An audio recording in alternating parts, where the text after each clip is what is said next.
പ്രിയപ്പെട്ട യൂട്യൂബ് സബ്സ്ക്രൈബേഴ്സിനും നമസ്കാരം. നമ്മുടെ ഈ ചാനലിൻ്റെ അടുത്തൊരു ഫേസിലേക്ക് നമ്മൾ കടക്കുകയാണ്. ശരിക്കും നമ്മുടെ സബ്സ്ക്രൈബേഴ്സിൻ്റെ സപ്പോർട്ട്, അതുപോലെ തന്നെ നമ്മുടെ എല്ലാ നല്ലവരായ പ്രേക്ഷകരുടെയും സപ്പോർട്ടോടാണ് നമുക്ക് ഒരു അടുത്തൊരു ഫേസിലേക്ക് കടക്കാൻ സാധിച്ചത്. അപ്പോൾ എല്ലാവരും തുടർന്ന് നമ്മുടെ ചാനൽ കാണുക. പുതിയ പുതിയ വീഡിയോസ് ഇനിയും വരുന്നുണ്ട്. ഇനി നമ്മൾ എല്ലാവരുടെയും മനസ്സിലുള്ള ചില ഡൗട്ട്സ്, വയലിനെക്കുറിച്ച്, സംഗീതത്തെക്കുറിച്ചുമുള്ള ഡൗട്ട്സ് ക്ലിയർ ചെയ്യുക. അതുപോലെ തന്നെ ഇൻ്റർവ്യൂ സെഷൻസ്, ഓപ്പൺ ഡിസ്കഷൻസ്, ഇതെല്ലാം നമ്മുടെ ചാനലിലൂടെ ഇനി ഉണ്ടാവും. അപ്പോൾ ഇതാണ് നമ്മുടെ സ്റ്റുഡിയോ, ശ്രുതി മ്യൂസിക് കൺസർവേറ്ററിയുടെ സ്റ്റുഡിയോ ആണ്. അപ്പോൾ നമുക്ക് പുതിയ പാട്ടുകളും കവർ സോങ്സും എല്ലാമായിട്ട് കാണാം.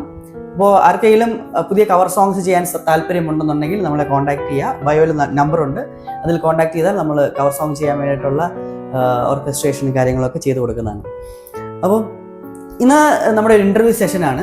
ഇൻ്റർവ്യൂ സെഷനിലുപരി ഇതൊരു ഫ്രണ്ട്ലി സെഷനാണ്. ഇന്ന് നമ്മുടെ ഒപ്പം ഉള്ളത് പ്രശാന്ത് ചേട്ടനാണ്. എറണാകുളത്ത് ഹോസ്പിറ്റാലിറ്റി ഇൻഡസ്ട്രിയിലാണ് അദ്ദേഹം വർക്ക് ചെയ്യുന്നത്.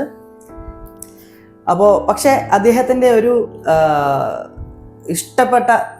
അത്രയേറെ ഇഷ്ടപ്പെടുന്ന ഒരു കാര്യമാണ്, ഒരു ഹോബി എന്നതിലുപരിയായിട്ട് അദ്ദേഹത്തിൻ്റെ ജീവിതത്തിലൊരു ഭാഗമാണ്, അല്ലെങ്കിൽ ആ ഡെയിലി റൊട്ടീനിലൊരു ഭാഗമാണ് അദ്ദേഹത്തിന് വയലിനും. അപ്പോൾ വളരെ താമസിച്ച ഒരു ഏജിലാണ് അദ്ദേഹം ഇത് വയലിന് അഭ്യസിക്കാൻ തുടങ്ങിയത് എൻ്റെ കീഴിൽ. അപ്പോൾ എല്ലാവരുടെയും മനസ്സിലുള്ളൊരു സംശയമാണ്, ഒരു പ്രായത്തിന് ശേഷം സംഗീതത്തിൽ നമ്മൾ, അല്ലെങ്കിൽ വയലിൻ പോലുള്ളൊരു ഒരു ടഫ് ഇൻസ്ട്രുമെൻ്റ്, വയലിനെ നമ്മൾ കിങ് ഓഫ് ഓൾ ഇൻസ്ട്രുമെൻറ്റ്സ് എന്നാണ് വിളിക്കുന്നത്, അത്രയും ടഫായിട്ടൊരു ഇൻസ്ട്രുമെൻ്റ് ഒരു പ്രായത്തിന് ശേഷം പഠിച്ചു കഴിഞ്ഞാൽ, അല്ലെങ്കിൽ അതിനുവേണ്ടി നമ്മൾ ടൈം ഇൻവെസ്റ്റ് ചെയ്താൽ അത് നമുക്ക് ഗുണമുണ്ടാകുമോ എന്നുള്ളതാണ്. പലർക്കും ആഗ്രഹം എന്ന് പറഞ്ഞാൽ ഒരു ചെറിയ പാട്ടെങ്കിലും ഇതിൽ വായിക്കണം എന്ന ആഗ്രഹത്തോടു കൂടിയാണ് പലരും വയലിൻ പഠിക്കുന്നത്. ചെറുപ്പകാലത്ത് അത് സാധിച്ചിട്ടുണ്ടാവില്ല, പല കാരണങ്ങളാൽ സാധിച്ചിട്ടുണ്ടാവില്ല. അപ്പോൾ അവർക്ക് കുറച്ച് മുന്നോട്ട് പ്രായം ചെന്ന് കഴിയുമ്പോഴാണ് അവർക്ക് അതിനെക്കുറിച്ചുള്ളൊരു താല്പര്യം, അവർക്ക് പഠിക്കണം എന്നുള്ള മനസ്സിൽ എപ്പോഴും ആഗ്രഹം ഉണ്ടായിരിക്കും, പക്ഷേ അതിനുള്ള സാഹചര്യങ്ങൾ ഉണ്ടായിട്ടുണ്ടാവില്ല. അപ്പോൾ അങ്ങനെ പഠിക്കുന്ന ആളുകൾക്ക് മിനിമം ഏറ്റവും ചുരുങ്ങിയത് ഒരു പാട്ടെങ്കിലും വായിക്കാൻ സാധിക്കുമോ എന്ന ഒരു ചോദ്യമാണ്, അതിൻ്റെ ഉത്തരമാണ് നമ്മളിന്ന് ഇവിടെ ഡിസ്കസ് ചെയ്യുന്നത്. പ്രശാന്ത് ചേട്ടാ നമസ്കാരം. നമസ്കാരം. ഒരു വലിയ ആമുഖമായിരുന്നു തോന്നി. എന്തായാലും നമ്മുടെ ഈ ശ്രുതി മ്യൂസിക് കൺസർവേറ്ററിയുടെ ഈ ചാനലിലെ ഇന്നത്തെ സെഷനിലേക്ക് സ്വാഗതം. അപ്പോൾ ഞാൻ പറഞ്ഞ ചോദ്യം കേട്ടിട്ടുണ്ടാവുമല്ലോ. തീർച്ചയായും. അപ്പൊ ഇത്രയും നാളത്തെ പഠനം എങ്ങനെയായിരുന്നു, അതിന്റെ ഒരു സ്റ്റെപ്പ് ബൈ സ്റ്റെപ്പ് ആയിട്ടുള്ള പ്രോഗ്രസ് എങ്ങനെയാണെന്നൊന്ന് നമ്മുടെ പ്രേക്ഷകർക്ക് വേണ്ടി ഷെയർ ചെയ്യുമോ? തീർച്ചയായും. എൻ്റെ അടുത്ത് വന്ന സമയം മുതൽ ഇന്ന് വരെയുള്ള ആ ഒരു വ്യത്യാസം. തീർച്ചയായും. ഞാനിപ്പം വിഷ്ണു മാഷിന്റെ അടുത്ത് പഠിക്കാൻ തുടങ്ങിയിട്ട് ഏകദേശം 7 വർഷത്തോളം ആകുന്നു. അപ്പം അതിനു മുമ്പ് ഞാൻ ബേസിക്കായിട്ട് എനിക്ക് വളരെ ഞാൻ തുടങ്ങിയിട്ടുണ്ടായിരുന്നു, ബട്ട് ജസ്റ്റ് ഒരു ബിഗിനർ എന്നൊരു കൺസെപ്റ്റിലാണ് ഞാൻ ഇവിടെ വന്നത്. അതിനുശേഷം ടു ബി ഓണസ്റ്റ്, ഇത് വളരെ എക്സാജുറേറ്റ് ചെയ്ത് പറയല്ല, നമുക്ക് നല്ലൊരു ഗുരുനാഥനെ കിട്ടിയ നമ്മൾ ഓൾമോസ്റ്റ് ഡൺ എന്ന് വേണേൽ പറയാം. പിന്നെ ബാക്കി അവരുടെ ഗൈഡൻസും അവരുടെ എപ്പോഴും ഒരു സപ്പോർട്ട്, ഒരു ഗുരുനാഥനേക്കാൾ ഉപരി എൻ്റെ ഒരു സഹോദരനായിട്ടാണ് എപ്പോഴും. എന്നോട് മാത്രമെന്നല്ല, ഇവിടെ പഠിക്കുന്ന എല്ലാ കുട്ടികളോടും നിങ്ങൾക്ക് ഇൻഡിവിജ്വലി ചോദിച്ചാൽ മനസ്സിലാവും. അപ്പം ആ ഒരു സപ്പോർട്ട് വളരെയധികം സഹായിച്ചു. സപ്പോർട്ടിലുപരി ഓരോ തെറ്റുകളും അതിൻ്റെ എത്രയധികം പെർഫെക്ഷനിൽ എത്തുന്നിടം വരെ പഠിപ്പിക്കുക എന്നുള്ള ആ ഒരു രീതി, അതാണ് എനിക്കും വളരെ ഇതായിട്ട് തോന്നിയിട്ട്. മറ്റ് ഒരു സ്ഥലത്തും കിട്ടാത്ത ഒരു സമയം, അല്ലെങ്കിൽ ഏത് സമയവും നമുക്ക് ഗുരുനാഥനെ അപ്രോച്ച് ചെയ്യാനുള്ള ആ ഒരു സ്വാതന്ത്ര്യം. ഇപ്പം ഞാൻ തന്നെയാണ്, നിങ്ങൾ പറഞ്ഞ പോലെ രാവിലെ തൊട്ട് ഈ സോങ് റെക്കോർഡ് ചെയ്യാൻ ശ്രമിക്കുന്നുണ്ട്. അപ്പോൾ അതിൽ ഓരോ മൈന്യൂട്ടായിട്ട് വരുന്ന തെറ്റുകളും കറക്റ്റ് ചെയ്ത് അത്ര ഡീറ്റെയിൽസിൽ പോയിട്ടാണ് നമ്മൾ ഓരോ കാര്യങ്ങളും ഒരുപാട് സ്ട്രെയിൻ എടുത്താണ് നമ്മൾ ഒരു ചെറിയ ഒരു മ്യൂസിക് പീസ് ആണെങ്കിലും നമ്മൾ റെക്കോർഡ് ചെയ്യുന്നത് അല്ലെങ്കിൽ വായിക്കുന്നത്. നമുക്ക് അതുപോലെ സ്ട്രെയിൻ ഉണ്ട്, പക്ഷേ ആ സ്ട്രെയിൻ എടുക്കാൻ നമ്മൾ തയ്യാറായാൽ തീർച്ചയായും നമ്മളെ പഠിപ്പിക്കുന്ന അതുപോലെ നമ്മൾ തിരിച്ചു ആ ഒരു ഡെഡിക്കേഷൻ ഉണ്ടെങ്കിൽ മാത്രമേ പറ്റുള്ളൂ. ഇപ്പൊ ആദ്യം നമ്മൾ പഠിക്കുമ്പോൾ ഇപ്പൊ ഒരു സിനിമാ പാട്ട് വായിക്കണം, ഇപ്പം ഏജ്ഡ് ആയിട്ടുള്ള ഒരാൾ ഇത് ചെയ്യുമ്പോൾ അവര് പ്രതീക്ഷിക്കുന്നത് എനിക്ക് 1 മാസം കൊണ്ട് ഒരു സിനിമാ പാട്ട് വായിക്കണം, അല്ലെങ്കിൽ ഒരാഴ്ച കൊണ്ട് എനിക്ക് ഇതിന്റെ കുറച്ചൊരു ഐഡിയ കിട്ടും. പക്ഷെ അത് വളരെ തെറ്റായ ഒരു ചിന്താഗതിയാണ്. നിങ്ങൾക്ക് ക്ഷമയും നിങ്ങൾക്ക് സമയവും നിങ്ങൾക്ക് പ്രാക്ടീസ് ചെയ്യാനും പറ്റിയാൽ മാത്രമേ നിങ്ങൾക്ക് അല്പമെങ്കിലും ഒരു സക്സസ്ഫുൾ ആകാൻ പറ്റുള്ളൂ. അതല്ലെങ്കിൽ പ്രശാന്തയുടെ കാര്യം പറഞ്ഞാൽ രാവിലെ 6 മണിയാകുമ്പോഴത്തേക്കും വീട്ടിൽ നിന്ന് പോകുന്ന ആളാണ്. എറണാകുളത്തേക്ക് ട്രെയിനിൽ പോകും. അവിടുന്ന് രാത്രിയാവും വീട്ടിലേക്ക് വരുമ്പോൾ. അപ്പോൾ കുട്ടികളെ കാണുന്ന സമയവും വളരെ ചുരുങ്ങിയ സമയമാണ്. വൈകുന്നേരം കുറച്ച് സമയം മാത്രമേ വീട്ടിലിരിക്കുന്നുള്ളൂ. അപ്പോൾ ആ ഒരു തിരക്കിനിടയിലും ഇത്രയും ചുരുങ്ങിയ സമയത്തിനിടയിലും പ്രാക്ടീസിന് വേണ്ടി സമയം കണ്ടെത്താൻ സാധിക്കുന്നു. അത് എങ്ങനെ സാധിക്കും എന്നുള്ളതാണ്. അത് നമ്മളിപ്പം എല്ലാ ദിവസവും ഒരു റൊട്ടീൻ പോലെ ഇത് ചെയ്താൽ ഏറ്റവും നല്ലതാണ്. ഇപ്പം എനിക്കിപ്പം 2-3 ദിവസം പ്രാക്ടീസ് ചെയ്തില്ലെങ്കിൽ എനിക്ക് എന്തോ മിസ്സിങ് അതെന്നെ ഇങ്ങനെ ഹോണ്ട് ചെയ്യും. ഞാൻ ഇന്ന് വിട്ടുപോയി നാളെ വായിക്കണം. അപ്പം എനിക്ക് സമയം കിട്ടാത്തപ്പോൾ ചിലപ്പോൾ ഞാൻ വെളുപ്പിനെ എണീക്കുമ്പോൾ എങ്ങനെ ഒരു അരമണിക്കൂറെങ്കിലും ഒരു 2 ദിവസമെങ്കിലും കൂടുമ്പോൾ ഞാനത് വയലിനൊന്ന് തൊട്ടില്ലെങ്കിൽ നമുക്കൊരു വിഷമമുണ്ട്. അപ്പൊ ആ ഒരു രീതിയിൽ പ്രാക്ടീസ് ചെയ്യാൻ ശ്രമിക്കാറുണ്ട്. എൻ്റെ ഒരു ചോദ്യം, ആദ്യമായിട്ടൊരു പാട്ട് വായിച്ചപ്പോൾ പാട്ട് സ്വന്തമായിട്ട് തന്നെയാണല്ലോ വായിക്കുന്നത്? അതെ അതെ. അല്ലാതെ ഞാൻ പഠിപ്പിച്ചിട്ടല്ല പാട്ട് വായിക്കുന്നത് ആണോ? പഠിപ്പിച്ചിട്ടല്ല, പക്ഷെ വളരെയധികം ഇൻസ്പയർഡ് ആയിട്ടുണ്ട്. മാഷ് വായിക്കുന്ന പോലെ വായിക്കണമെന്ന് തോന്നിയിട്ടുണ്ട്.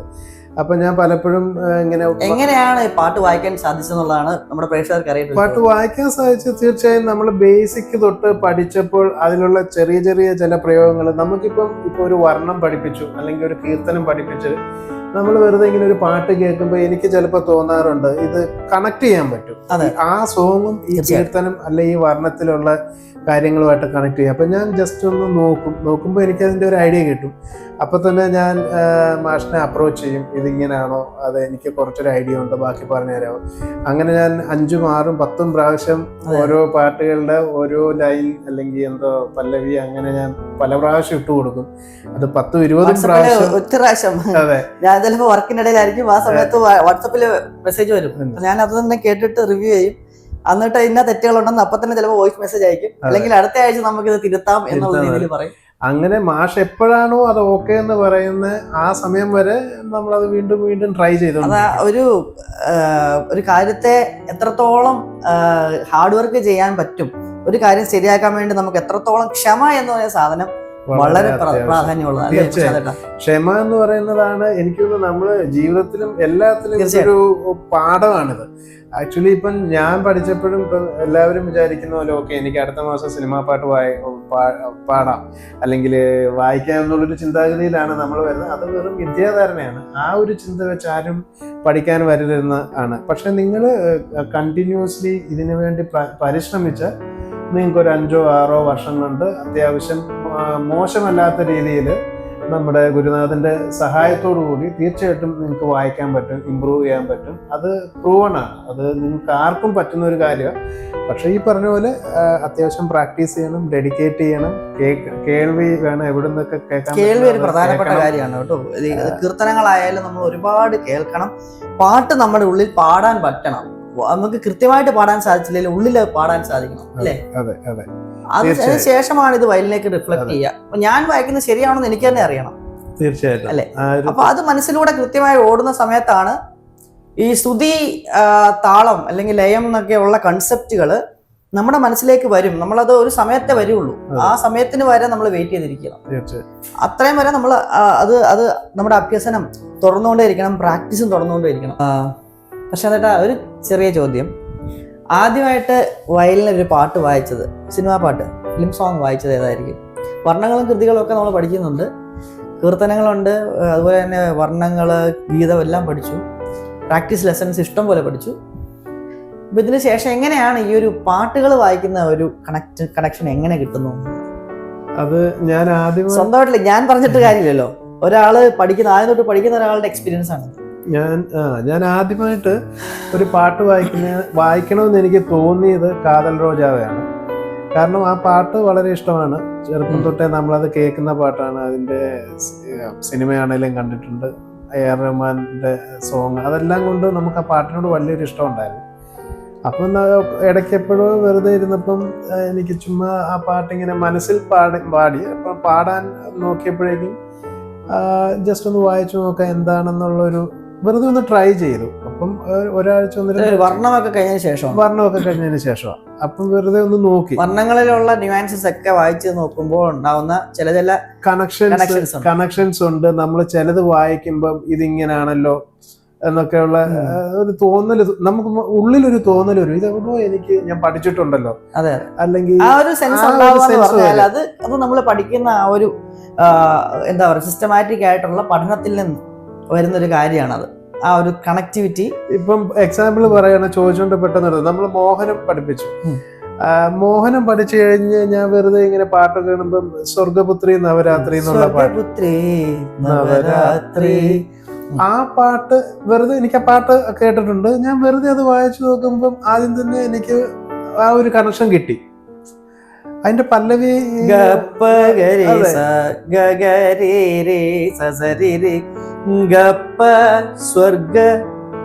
അത് അതേപോലെ തന്നെ എനിക്കത് സെക്കൻഡ് സ്ട്രിങ്ങിൽ തന്നെ ആ ഗായും പായും ഒക്കെ വായിച്ച് ആ ഒരു അത് നമുക്ക് തനിയെ വന്നതാ. അതിനുശേഷം ഞാനപ്പോ എനിക്ക് ഇങ്ങനെ ഇത് വായിക്കാൻ തോന്നുന്നുണ്ട് നമ്മൾ പഠിച്ചതായിട്ട്. അപ്പോൾ എനിക്കറിയില്ല ഇത് മോഹനമാണോ ഈ രാഗത്തിലാണോ ഈ പാട്ടൊന്നും അറിയില്ല. പക്ഷെ അത് പഠിച്ച് ഏകദേശം 1 മാസം കഴിഞ്ഞപ്പോൾ എനിക്ക് എന്തോ ഒരു കണക്ഷൻ കിട്ടി.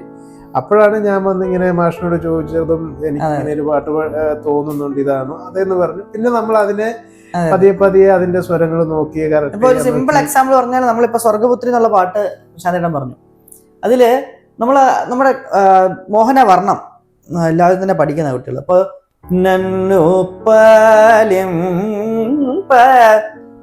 ഇതില് ഗപ്പ ഗപ്പ സ്വർഗ ഗപ്പ ഈ ഒരു കണക്ഷൻ നമുക്ക് ഓട്ടോമാറ്റിക്കലി നമ്മളിലേക്ക് എത്തും. അതെ, സദാപ്പ സദാപ്പ സാദപഗരി സദ സദാപലയ സദാപ്പ അത്രയും നോട്ട് അവിടെ ഒരുമിച്ച് വരിക. അപ്പൊ അതിൽ നിന്ന് ഓട്ടോമാറ്റിക്കലി നമ്മൾ ആ ഒരു ഐഡിയ നമ്മളിലേക്ക് എന്താ വിത്തുകൾ ആ ഒരു വിത്തുകൾ നമ്മുടെ ഉള്ളിലേക്ക് തന്നെ ഇത് ചെയ്യുന്നൊരു അവസ്ഥയാണത്. അത് വർണ്ണങ്ങളിലൂടെയും കൃതികളിലൂടെ. തീർച്ചയായിട്ടും എനിക്ക് തോന്നുന്നു വർണ്ണങ്ങൾ കൂടുതൽ പഠിക്കുമ്പോഴാണ് നമുക്ക് സിനിമ പാട്ടുകളുമായിട്ട് കണക്ഷൻ വരുന്നത്. കീർത്തനങ്ങളെക്കാളും കൂടുതൽ വർണ്ണങ്ങൾ പഠിക്കുമ്പോൾ പെട്ടെന്ന് വരും. ഇപ്പം ഹംസധ്വനി പഠിച്ചു കഴിഞ്ഞപ്പോ തന്നെയാണ് മായാമഞ്ചലിൽ അത് പാടാൻ അത് വന്നു. അങ്ങനെ പല പാട്ടുകൾ. ഇതിപ്പോ ആ പാട്ടിന്റെ രാഗം അറിഞ്ഞുകൊണ്ടായിരിക്കില്ല നമുക്കിത് കണക്ഷൻ വരുന്നത്, എന്നെ പോലൊക്കെ ഉള്ള ഒരാൾക്ക് നമുക്ക്. പക്ഷെ ഇത് പഠിക്കുന്നതിന്റെ എന്തൊക്കെയോ സാധനങ്ങൾ നമുക്ക് റിലേറ്റ് ചെയ്യാൻ പറ്റും. അപ്പൊ അങ്ങനെയാണ് ഈ പാട്ടിലേക്ക് എത്തിച്ചേരുന്നതും അതിന്റെ സംശയങ്ങൾ ചോദിച്ചു വരുന്നതും പിന്നീട് അത് നമ്മളൊരു പാട്ടാക്കുന്നതും അല്ലെ നമ്മൾ അതിന്റെ കുറച്ചെങ്കിലും അതേപോലെ വായിക്കാൻ പറ്റുന്നത്. അങ്ങനെയാണ് പാട്ടുകളിലേക്കുള്ള എൻ്റെ ഒരു പോക്ക്. അപ്പൊ ഈ പാട്ടുകൾ നമ്മൾ കൂടെ വായിക്കുമ്പോൾ നമുക്ക് അതിനകത്തൊരു ഇൻട്രസ്റ്റ് ഉണ്ടാവും, കൂടുതൽ മുന്നോട്ട് പോകാനുള്ള ഇൻട്രസ്റ്റ്. കാരണം നമ്മൾ കേട്ടിട്ടുള്ള പാട്ടുകളാണ്, നമ്മൾ കേട്ട് പരിചയമുള്ള, അതുപോലെ കേട്ട് മറന്നിരിക്കുന്ന ഒരുപാട് ഗാനങ്ങൾ, പഴയ ഗാനങ്ങൾ. അതുപോലെ ഞാൻ പറയുന്നത് നല്ല നല്ല മ്യൂസിക് ഡയറക്ടേഴ്സ് എല്ലാവരും നല്ല തന്നെയാണ്. പഴയ മ്യൂസിക് ഡയറക്ടേഴ്സ് എല്ലാവരും തന്നെ രാഗം ബേസ്ഡ് ആയിട്ടാണ് പാട്ടുകൾ കമ്പോസ് ചെയ്തിട്ടുള്ളത്. അതുകൊണ്ട് തന്നെ ആയിരിക്കാം ഒരുപക്ഷെ ഇപ്പോഴും അതിനൊരു ജീവൻ ഇപ്പോഴും ഉണ്ട്. അന്ന് കേൾക്കുന്ന അതേ മൈൻഡോട് കൂടിയാണ് ഇന്നും നമ്മൾ അതിനെ കേൾക്കുന്നത്. ഇപ്പൊ സ്വർഗപുത്രി ആയാലും അല്ലെങ്കിൽ ഉത്തരാ സ്വയംവരം കഥകളി അതുപോലുള്ള പാട്ടുകളെല്ലാം. അതേപോലെ മിക്കപ്പോഴും തമിഴ് പാട്ടുകളിലേക്ക് നമ്മൾ എത്തിച്ചേരുമ്പം അത് പൂർണ്ണമായിട്ടും രാഗം ഫുള്ളി ബേസ്ഡ് ആയിട്ട് അങ്ങനെ തോന്നാറില്ല. പക്ഷെ നമ്മൾ പഠിക്കുന്നതിന്റെ എവിടൊക്കെ എന്തൊക്കെയോ മിക്സ് ആയിട്ട് അങ്ങനെയുള്ള കിട്ടുന്ന പാട്ടുകൾ ഒത്തിരി ഉണ്ട്. അതപ്പോ നമ്മള് എങ്ങനെയോ മനസ്സിൽ നിന്ന് വരുന്നതാണ്. മലർകളെ മലർകളെ ഇത് എന്ന കനവാ എന്ന് പറയുന്നത് സസമരി പപ്പ. അതിനകത്ത് അവിടെ സരസ്വതി വരുന്നുണ്ട്. അതുപോലെ അമീർ കല്യാണിയുടെ ഛായ വരുന്നുണ്ട്, അമീർ കല്യാണി ഛായ വരുന്നുണ്ട്. പല രാഗങ്ങളിലൂടെ കടന്നു പോകുന്നുണ്ട് അത്. അപ്പോൾ അങ്ങനെയുള്ള കാര്യങ്ങൾ കിട്ടുന്നത് നമ്മൾ ചില മറ്റ് പിന്നെ കൃതികൾ പഠിക്കുമ്പോൾ അല്ലെങ്കിൽ വർണ്ണങ്ങൾ പഠിക്കുമ്പോൾ ഉണ്ടാകുന്ന ചെറിയ ചെറിയ സാധനങ്ങൾ അവിടെ ഇവിടെയൊക്കെ ആയിട്ടുണ്ടാവും. അത് സ്പ്രെഡായി കിടക്കുകയായിരിക്കും. പക്ഷെ നമ്മളിലേക്ക് അത് നമ്മൾ എപ്പോഴെങ്കിലും നമ്മുടെ മനസ്സിൽ സ്ട്രൈക്ക് ചെയ്യും. അതേപോലെ നളിനകാന്തി പഠിച്ചപ്പം എന്റെ നെഞ്ചിൽ എന്നുള്ള തമിഴ് പാട്ട് അത് നമുക്ക് തനിയെ വരുന്ന, അല്ലാതെ അതൊക്കെ ഇത് പഠിച്ച് കുറെ നേരം നമ്മളാ വർണ്ണം പഠിച്ച് അതൊന്ന് ഫിനിഷ് ചെയ്ത് അല്ലെ കുറച്ചുനാൾ അത് അതിന്റെ ആരോഹണം ഓരോടത്ത് തന്നെ ഉണ്ട് ആ പാട്ട്. സഗരി മ പനിസ നെഞ്ചിൽ നീ സഗരി മഗ അവിടെ തന്നെ ഉണ്ട് അത്. അപ്പൊ അത് ആ ഒരു ഫ്രേസ് പഠിക്കുമ്പോഴേ അത് നമ്മൾ ഈ ആരോഹണം അവരോഹണം വായിച്ച് നോക്കി കുറച്ചുനാൾ കഴിയുമ്പോ തന്നെ ഈ നമ്മുടെ മനസ്സിൽ ഈ പാട്ടുകളൊക്കെ ഉണ്ടെങ്കിൽ തീർച്ചയായും നമ്മൾ പല പ്രാവശ്യം കേട്ട പാട്ടുകളാണ്, തീർച്ചയായിട്ടും നമുക്ക് അത് എവിടെങ്കിലും കണക്ട് ചെയ്യാൻ പറ്റും. അങ്ങനെയാണ് സത്യത്തിൽ ഞാൻ ഈ പാട്ടുകൾ വായിക്കാനും എനിക്കൊരു ഇതുണ്ടായത്, ഒരു തുടക്കം അങ്ങനെ. അല്ലാതെ നമ്മൾ രാഗങ്ങള് പഠിച്ചിട്ട് സ്വരസ്ഥാനങ്ങൾ എഴുതി വെച്ച് അത് നോക്കി. സ്വരസ്ഥാനങ്ങൾ എല്ലാവരും ഡൗട്ടാണ് സാറേ, സ്വരസ്ഥാനങ്ങൾ ഈ ഒരു പാട്ടിന്റെ നൊട്ടേഷൻ ഷെയർ ചെയ്യാവുന്നു. പക്ഷെ ആ നൊട്ടേഷൻ ഷെയർ ചെയ്താൽ അത് ഒരു പട്ടാളത്തിൽ ലെഫ്റ്റ് റൈറ്റ് എന്ന് പോകും. അതിനൊരു കണ്ടിന്യൂറ്റി ഇല്ലാതെ ഇതൊരു നാച്ചുറൽ ഒരു ഫ്ലോ ആണ്. ലൈഫ് ഇല്ല തീർച്ചയായും പാട്ടിന് ലൈഫ് അല്ലെങ്കിൽ ആ ഒരു ഭാവം ഇല്ലാത്തൊരവസ്ഥ വരുമ്പോൾ ആ പാട്ടിന്റെ ഭംഗിയെ പോകും. അപ്പോ നോട്ട് നമുക്ക് ചിലപ്പോൾ ഉപയോഗിക്കാം അല്ലെ, കറക്റ്റ് ചെയ്യാൻ വേണ്ടിട്ട്. പക്ഷെ അതേട്ടാ ചിലപ്പോ ചില പാട്ടുകൾ ചില കറക്ഷൻസ് ചോദിക്കുമ്പോ അത് പറഞ്ഞു കൊടുക്കാൻ എളുപ്പത്തില് ഞാൻ ഇതാണ് കൊടുക്കുന്നത്, ആ ഒരു സ്വരം, ആ സ്വരങ്ങൾ ഏതൊക്കെ അനുസ്വര പ്രയോഗങ്ങൾ എങ്ങനെയാ വരുന്നത് എന്നുള്ളതൊക്കെ കാണിച്ചു കൊടുക്കും. അപ്പൊ അങ്ങനെ കറക്റ്റ് ചെയ്യാൻ സാധിക്കും. അല്ലാതെ ഒരു പാട്ട് കംപ്ലീറ്റ് ഒരു നൊട്ടേഷൻ വെച്ച് എഴുതാൻ സാധിക്കില്ല. കറക്റ്റ് ചെയ്യാൻ വേണ്ടി നമുക്ക്, പക്ഷെ ആ ഒരു സ്വരജ്ഞാനം ആദ്യം ഉണ്ടാവണം. അത് ഓൾറെഡി മാനിഫെസ്റ്റഡ് ആണെങ്കിൽ മാത്രമേ അല്ലേ, അതാണ് ആദ്യം ചെയ്യേണ്ടത്. പിന്നെ ചെറിയ ചെറിയ പൊടിക്കൈകളുണ്ട്, അതൊക്കെ തീർച്ചയായിട്ടും നമുക്ക് ഗുരുനാഥന്റെ കയ്യിൽ നിന്ന് മാത്രമേ പഠിക്കാൻ പറ്റുള്ളൂ. അല്ല ആ ലെവലിലുള്ള ഒരു പഠനം കഴിഞ്ഞ ആൾക്കാരാണ് അതൊക്കെ കിട്ടുമായിരിക്കും. ചെറിയ ചെറിയ ചില പ്രയോഗങ്ങൾ, ചെറിയ ഗമകങ്ങൾ ആവശ്യമില്ലാത്തടത്ത് അത് ഉപയോഗിക്കാതിരിക്കുക, അങ്ങനെയൊക്കെയുള്ള സോങ്സ് വായിക്കുമ്പോൾ അനാവശ്യ ഗമകങ്ങള് വെറുതെ കൊടുക്കാതെ ഇത്രയുള്ള വലികളൊന്നും അതിന്റെ ആവശ്യം വരില്ല. അത്രയുള്ള പിടികളൊന്നും സിനിമാ സംഗീതത്തില് ചില പാട്ടുകളിലും ആവശ്യമുണ്ട്. പക്ഷെ ലൈറ്റ് ആയിട്ടുള്ള സോങ്സിൽ അത്തരത്തിലുള്ള പ്രയോഗങ്ങള്, അങ്ങനെ ഓവർ ഗമകങ്ങള് അതെല്ലാം അവോയ്ഡ് ചെയ്താൽ തന്നെ അങ്ങനെയുള്ള കാര്യങ്ങളെല്ലാം തീർച്ചയായിട്ടും നമ്മളെപ്പോഴും നമ്മളെ പഠിപ്പിക്കുന്ന ആളുടെ അഡ്വൈസിലൂടെ മാത്രമേ അത് കറക്റ്റ് ചെയ്യാൻ പറ്റുള്ളൂ. ആ ഒരു ജ്ഞാനം കിട്ടുന്ന അല്ലെ അതേപോലെയുള്ള എക്സ്പീരിയൻസ് ഉണ്ടായിരിക്കും. അപ്പോൾ ഇന്ന് ഒരുപാട് കാര്യങ്ങൾ നമ്മൾ ഡിസ്കസ് ചെയ്തു.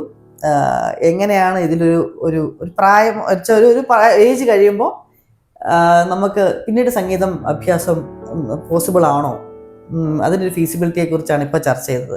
അപ്പോൾ നിങ്ങൾക്ക് മനസ്സിലായി കാണും, ഏതൊരു ഏജ് ആയാലും അർപ്പണമുണ്ടെങ്കിൽ, മനസ്സിലെ ഇതിനോട് അഭിനിവേശമുണ്ടെങ്കിൽ, അതുപോലെ നമുക്ക് അർപ്പിക്കാൻ സമയവും അതുപോലെ ക്ഷമയും ഉണ്ടെങ്കിൽ നമുക്ക് ഒരു ചുരുങ്ങിയത് ഒരു ചെറിയ പാട്ടെങ്കിലും വായിക്കാനുള്ള ലെവലിലേക്ക് നമുക്ക് ഉയരാൻ സാധിക്കും. അത് മാത്രമല്ല അതിനുപരിയായിട്ട് ചെയ്യാൻ സാധിക്കും. പക്ഷേ നിങ്ങൾ എല്ലാവരും ചിന്തിക്കുന്ന പോലെ തന്നെ ചെറുപ്പകാലത്ത് പഠിച്ചാൽ മാത്രമേ ഒരു ഹൈ ലെവലിലേക്ക്, ഒരു മാസ്റ്റർ ഓഫ് ദ ഇൻസ്ട്രുമെന്റ് എന്നുള്ള ലെവലിലേക്ക് വരാൻ സാധിക്കുകയുള്ളൂ. അത് സത്യം തന്നെയാണ്.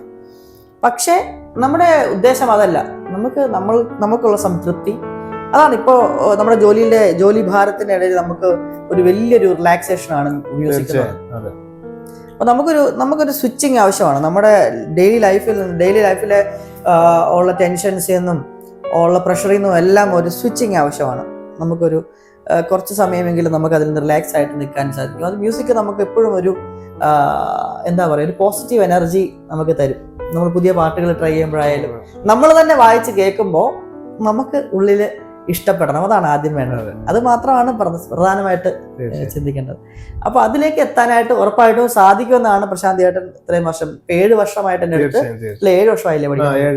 7 വർഷമായിട്ട് കർണാട്ടിക്കാണ് പഠിക്കുന്നത്. അല്ലാതെ ഞാൻ സിനിമാ പാട്ട് പഠിപ്പിച്ചിട്ടില്ല. ഗമകം, സിംഗിൾ സ്ട്രിങ് എക്സസൈസസ്, ഇതുപോലുള്ള ചില കാര്യങ്ങൾ ചെയ്തതിന് ശേഷം നമ്മളൊരു ക്ലാസ് തുടങ്ങുന്നതിന് മുമ്പ് ആദ്യം എക്സസൈസ് ആയിരിക്കും അല്ലെ, എന്തെങ്കിലും വ്യത്യസ്തമായിട്ടുള്ള എക്സസൈസുകൾ ചെയ്തതിന് ശേഷം, അതൊരു ബ്രോ ക്രോസിംഗ് എക്സസൈസ് ഉണ്ട്. ബ്രോ ക്രോസിംഗ് ആയിട്ടുള്ള എക്സസൈസുകൾ, അകാര സാധകം, പിന്നെ ഹയർ ഒക്ടേവ്സ് പ്രാക്ടീസ് ചെയ്യുന്നത്, ഒരു സ്ട്രിങ്ങിൽ മാത്രം രാഗം ചേഞ്ച് ചെയ്ത് വായിക്കാറുണ്ട് പല വരികൾ. നമ്മൾ എപ്പോഴും മയമോളകൾ തന്നെ വായിച്ചു തരുമ്പോൾ നമുക്ക് കുറച്ച് കഴിയുമ്പോഴത്തേക്ക് ഒരു ബോറടി വരും ഉണ്ട്. അപ്പൊ നമ്മൾ വ്യത്യസ്തമായ രാഗങ്ങളൊക്കെ, അതെ, അതൊരു വർണ്ണമൊക്കെ അതിന് ശേഷം അല്ലേ. അപ്പൊ അത്തരത്തിലുള്ള പ്രാക്ടീസുകളാണ് കൊണ്ടുപോകാറുള്ളത്. അപ്പോൾ എല്ലാവർക്കും ഇതുപോലെ ഡെവലപ്പ് ചെയ്ത് വരാൻ സാധിക്കും. ഏജ് അതിനൊരു ബാരിയർ അല്ല എന്നുള്ള കൃത്യമായിട്ട് പ്രശാന്ത് ചേട്ടൻ്റെ ഒരു എക്സാമ്പിൾ ഇത് മനസ്സിലാക്കുന്നതാണ്. അപ്പോൾ എല്ലാവരും വളരെ കോൺഫിഡൻസോടുകൂടി സാധകം ചെയ്യുക. അപ്പോൾ അർപ്പണം ഉണ്ടാവുക, അതുപോലെ തന്നെ ക്ഷമയോടുകൂടി പഠിക്കുക. അപ്പോൾ ഉറപ്പായിട്ടും നമുക്ക് നിശ്ചയമായിട്ടും വിജയമുണ്ടാകും. നമുക്ക് വലിയ സംഗീതജ്ഞനാകുമോ അല്ലെങ്കിൽ ഒരു മാസ്റ്ററോ ആകുമോ, അതിൽ നിന്നുമല്ല. അതിലുപരിയായിട്ട് നമുക്ക് നമുക്ക് തന്നെ നമ്മുടെ ഉള്ളിൽ തന്നെ നമുക്കൊരു സാറ്റിസ്ഫാക്ഷൻ ഉണ്ടാവും നമ്മൾ വായിക്കുമ്പോൾ. നമ്മുടെ ഡെയിലി ലൈഫിലാണെങ്കിലും നമുക്ക് സ്ട്രെസ്സുകളിൽ നിന്നായാലും അതിൽ ശരിക്കും ഒരു അല്ലേ റിലീഫ്, ഒരു പോസിറ്റീവ് എനർജി നമുക്ക് ഉണ്ടാവും. അപ്പോൾ എല്ലാവരും നല്ല രീതിയിൽ പ്രാക്ടീസ് ചെയ്യുക. എല്ലാവർക്കും എല്ലാ നന്മകളും നേരുന്നു. പുതിയ പുതിയ വീഡിയോസ് നമുക്കിനി ഉണ്ടാവും, പുതിയതായിട്ട് നമ്മൾ ചെയ്യുന്നതാണ്. അപ്പോൾ കുറച്ച് നമ്മുടെ ഓഡിയൻസ് വ്യൂവേഴ്സ് ചൂണ്ടിക്കാണിച്ചിട്ട് ചില വീഡിയോസിൻ്റെ നെക്സ്റ്റ് ഭാഗം നമ്മൾ എടുത്തിട്ടില്ല. അപ്പോൾ അത് ഉടൻ തന്നെ നമ്മളത് പോസ്റ്റ് ചെയ്യുന്നതായിരിക്കും. അതിനുശേഷം പുതിയ പുതിയ വീഡിയോസ് അപ്ലോഡ് ചെയ്യുന്നതായിരിക്കും, വെറൈറ്റി ആയിട്ടുള്ള വീഡിയോസ്. വയലിനെ കുറിച്ചുള്ള ഡൗട്ട്സ് ഒക്കെ നിങ്ങൾക്ക് കമൻറ്റ് ബോക്സിൽ ഷെയർ ചെയ്യാം. അപ്പോൾ അതിനനുസൃതമായിട്ട് നമ്മൾ പുതിയ വീഡിയോസ് ചെയ്യുന്നതാണ്. അപ്പോൾ എല്ലാവർക്കും നന്ദി. Thank you.